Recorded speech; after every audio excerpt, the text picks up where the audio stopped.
More wonders shall never end. Wonder shall never end. This Mohbad issue where they go on. Guy, me sef, I never see where they go open, where they don't put, somebody below 6 feet for more than 1 week. You can't see, fresh, something like this. I never see them.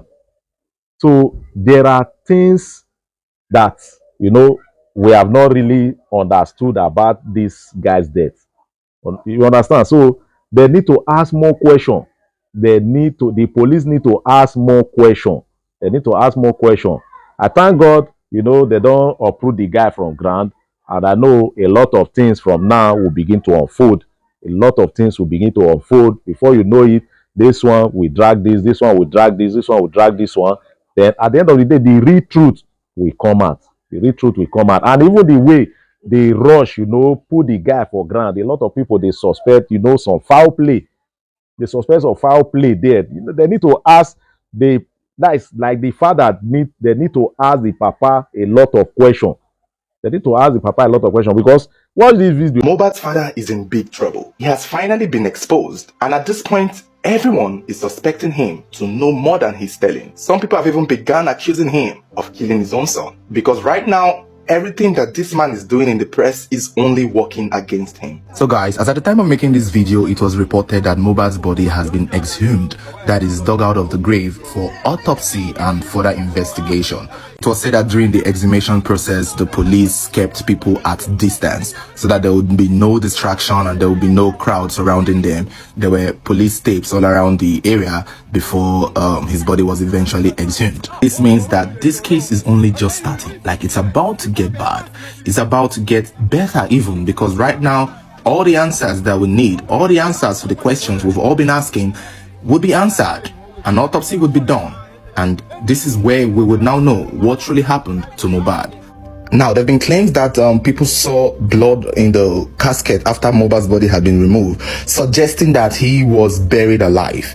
Now, this is just sparking up a controversy, and a lot of people have their opinions. What I can say about it is that usually when someone is deceased, their body still emanates fluid, and that usually mostly happens if the person wasn't embalmed. Now, it's clear that Mohbad wasn't embalmed, because we know he was buried so fast, and embalming takes days, if not weeks, for it to be done. Although it can be done very fast, but for the case of Mohbad, I don't believe, or there's no reason to believe, that he was embalmed, which meant that blood was not drained out of his body, nor was any of his bodily fluid drained out of him. So it is very likely that the reason why there are bodily fluids in the casket after his body was removed was because he wasn't embalmed. Initially, we all thought and we all agreed that Mohbad was buried too quickly, despite not being Muslim and despite not dying from a very contagious disease. Regardless of the fact that he's a father and a husband, we all thought his burial was too quick and too rushed for such a person, given the circumstances surrounding the controversy of his death. But it turns out that his father actually had plans of burying him earlier than we complained of. Like, we're busy complaining that this guy was buried too quick, whereas there were plans to bury him a lot earlier than he was actually buried. Mohbad died on the 12th of September 2023, somewhere in the evening, where it was announced and it became popular news on the internet. And he was buried the next day, the 13th of September 2023, towards evening in Ikorodu, in a land that they said belonged to him. And when his burial was going on, which everyone thought was a rush, people did not even have time to attend. But it so turned out that this man, Mohbad's father, actually had the idea, even had planned to bury Mohbad midnight of the same day he died. That is midnight on the 12th of September, barely 8 hours after this young man was said to have died from an unknown and undisclosed cause. And I'm saying it in English again. The father of this guy, Mohbad, called me. I don't know the time. I don't know that this is what is going to happen. Called me at night, telling me that Mohbad is dead. I felt so bad. I felt so sorry, because I didn't know that boy.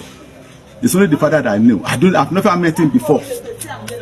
I know that he's very, very charitable. He gave him money. When he gave his father card, the father celebrated it. I don't know him. I don't pray for him.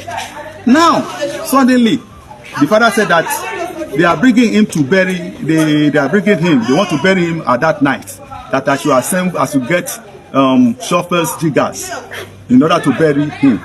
And I said that this is not possible, man. It's not possible. You don't do that. I'm a community leader. How can you come and say that you want to bury your son at that time? The mathematics a lot of people are doing right now is judging the circumstances that led to his death and the controversy surrounding him being buried so quickly. He was injected and he collapsed, and his own father was thinking of burying him barely 6 hours later. And this has made people suspect that maybe the injection given to Mohbad was to keep him unconscious so that he would be buried alive. Was that what his father was trying to do? Was the father taking a chance? Was he trying to quickly rush this boy to be buried so that he would not have the chance to get up from the injection? What are the possibilities that Mohbad is not in his grave right now, struggling to crawl out? And they made it so incredibly uncomfortable and impossible for him that even if he was to wake up in his grave with his neck bent, it won't be long before he eventually doesn't get to wake up again.